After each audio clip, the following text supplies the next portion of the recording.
Ideologiju imate, od sad ćete to sami. Jer to tako mora. Poraslo dete, osamostalilo se.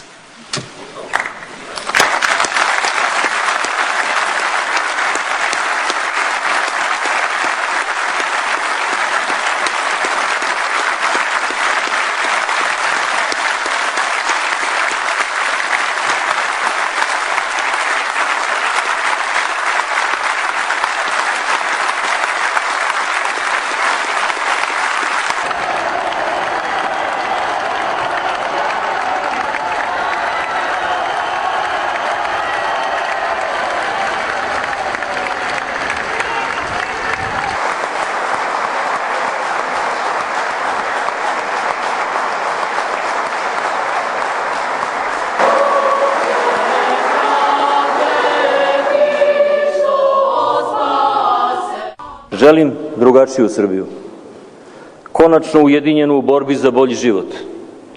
Srbiju u kojoj će se deca radovati svakom novom danu, ponosna što imaju priliku da se takmiče sa vršnjacima u svetu. Želim Srbiju oslobođenu straha od sutrašnjice, kuću koja ima dvoja vrata na istoku i zapadu. Želim Srbiju koja će da bude ravnopravni član Evropske unije i koja se nikada neće odreći svog suvereniteta i teritorijalnog integriteta svog Kosova i Metohije.